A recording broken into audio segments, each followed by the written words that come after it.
O ministro de Minas e Energia, Adolfo Saxida, rebateu pelas redes sociais narrativas falsas que vêm sendo amplamente disseminadas pela velha imprensa. Ele disse: mais uma narrativa falsa vai ganhando espaço na mídia. É aquela que está dizendo que a PEC da gastança, o novo governo vai gastar dinheiro pra caramba aí. Eles dizem o seguinte: aquilo que o Bolsonaro prometeu na campanha e aquilo que Lula prometeu na campanha, aquilo é consenso. Então segue o jogo, então pode gastar à vontade. Não. Errado, nada disso. O ministro explicou. Quando o presidente Bolsonaro fez promessas na campanha, ele fez promessas baseado em um modelo de equilíbrio geral em economia. Ou seja, nós aumentávamos o gasto de um lado, mas travávamos o crescimento futuro do gasto ou arrumávamos medidas de compensação. Ele comparou. O que o governo Lula está querendo fazer é só aumentar o gasto. A PEC da gastança só tem o lado que aumenta o gasto. Saxida disse: com responsabilidade fiscal, sobra dinheiro para gasto social. Em outro vídeo, o ministro ironizou as manchetes que precisam incluir uma adversativa a cada boa notícia. Saxida disse: PIB cresce pela quinta vez, mas desacelera. Emprego cresce, mas perde força. Deixa eu explicar. É impossível a segunda derivada ser eternamente positiva no PIB ou no emprego. Isso significaria crescimento exponencial e produção indo para o infinito. Cansa ter que explicar o básico. O ministro explicou que as análises da velha imprensa devem mudar muito em breve e fez um apelo. Ô pessoal, joga limpo. A renda deste vídeo e de todos os outros da Folha Política está sendo confiscada a mando do ministro Luiz Felipe Salomão, ex-corregedor do Tribunal Superior Eleitoral, com respaldo e apoio de Luiz Roberto Barroso, Alexandre de Moraes e Edson Fachin. O ministro Salomão decidiu, de forma monocrática, em um inquérito administrativo, confiscar toda a renda da empresa a pretexto de impedir a divulgação de discursos que não lhe agradam. Sem a renda, a empresa em breve não poderá mais manter sua estrutura em funcionamento, cumprir seus compromissos financeiros e pagar seus colaboradores. Há mais de 17 meses, todos os nossos rendimentos são retidos sem qualquer justificativa jurídica. Se você apoia o trabalho da Folha Política e pode ajudar a evitar que o jornal seja fechado, doe por meio do Pix, cujo QR Code está visível na tela, ou por meio do código ajude@folhapolitica.org. Caso não utilize Pix, há a opção de transferência bancária para a conta da empresa Raposo Fernandes, disponível na descrição deste vídeo e no comentário fixado no topo. Há 10 anos, a Folha Política vem mostrando a realidade da política brasileira e quebrando barreiras do monopólio da informação. Com a sua ajuda, poderá se manter firme e continuar a exercer o seu trabalho. Pix ajude@folhapolitica.org. Assista. Olá, meus amigos, meu nome é Adolfo Saxida. Olha só, mais uma narrativa falsa vai ganhando espaço na mídia. É aquela que está dizendo o seguinte, que a PEC da transição, a popular PEC da gastança, que o novo governo vai gastar dinheiro pra caramba aí. Eles dizem o seguinte: aquilo que o presidente Bolsonaro prometeu na campanha e aquilo que o presidente Lula prometeu na campanha, aquilo é consenso, então segue o jogo. Então pode gastar à vontade. Não, errado, nada disso. Quando o presidente Bolsonaro fez promessas durante a campanha, ele fez promessas baseadas num modelo de equilíbrio geral em economia. Ou seja, nós aumentávamos o gasto de um lado, mas travávamos o crescimento futuro do gasto ou arrumávamos medidas de compensação, seja via reforma tributária, seja via reforma administrativa, seja via venda dos contratos da PPSA, seja via privatizações criando um fundo de erradicação da pobreza. Ora, esse é o governo Bolsonaro com o ministro Paulo Guedes. O que o governo Lula está querendo fazer é só aumentar o gasto. A PEC da gastança só tem o lado que aumenta o gasto. Não tem o lado da compensação, que era o lado que, inclusive, o presidente Bolsonaro e o ministro Paulo Guedes defenderam durante a campanha. Então não se iluda.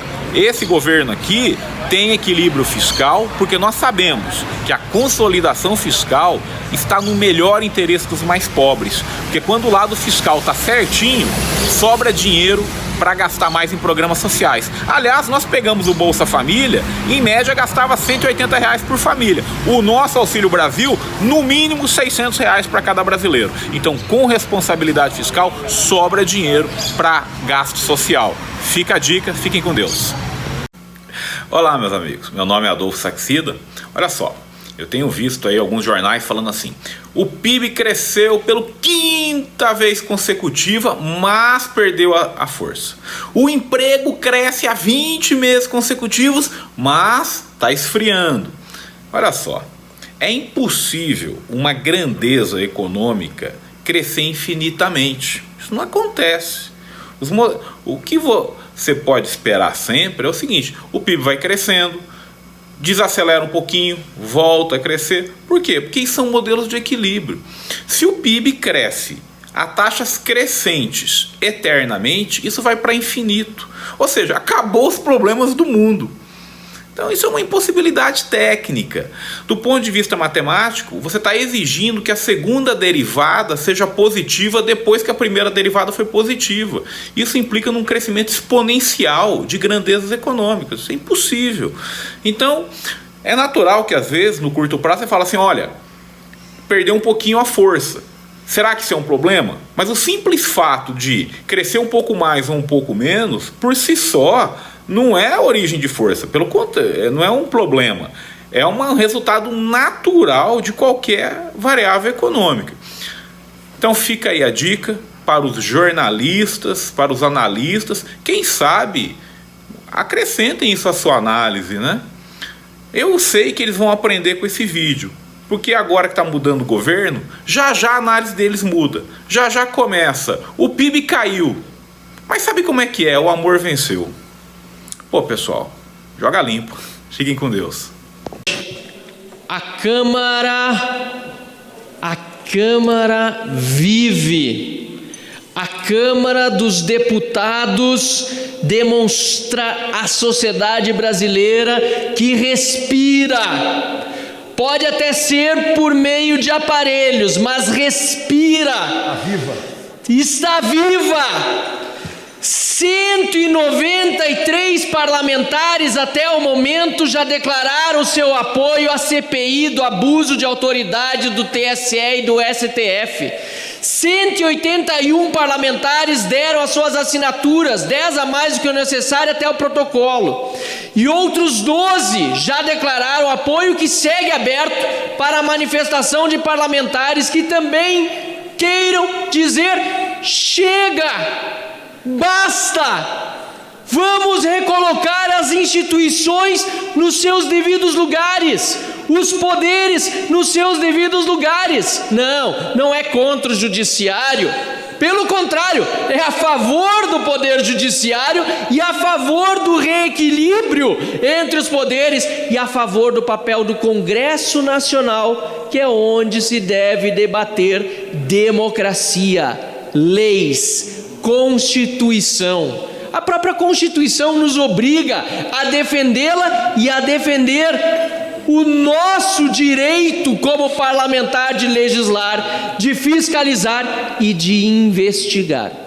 É por isso que uma CPI, para tratar não de decisões judiciais, como algumas fake news estão saindo por aí, porque sim, se fosse sobre isso, estaríamos impedidos. Não, sobre abusos de autoridades, sobre inquéritos que não poderiam sequer existir, muito menos ser protelados, prorrogados indefinidamente, censuras a parlamentares, inclusive, que detêm imunidade por quaisquer opiniões, palavras e votos, mas também à imprensa, a órgãos de comunicação e a cidadãos. Não dá mais para tolerar isso, presidente.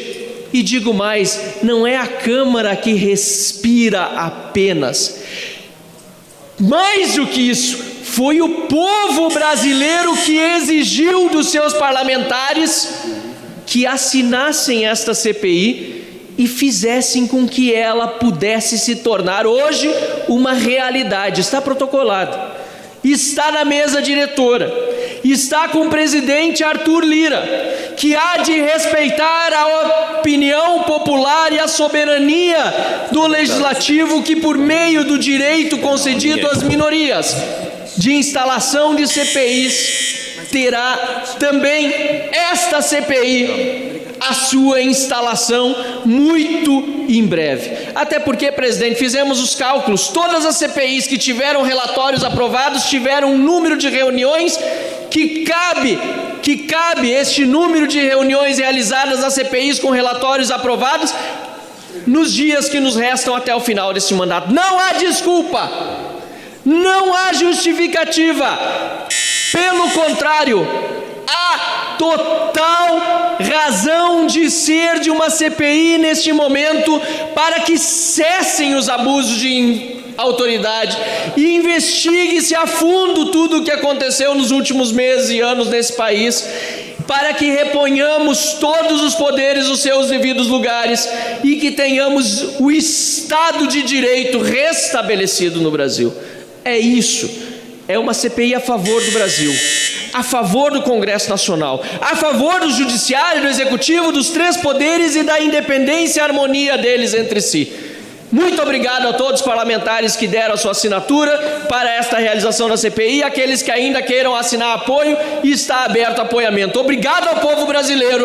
Vamos, com certeza, vencer neste momento a arbitrariedade e o autoritarismo. Viva o Brasil! Obrigado, senhor presidente. Obrigado, nobre deputado Marcel Van Hatten, do Novo do Estado do Rio Grande do Sul.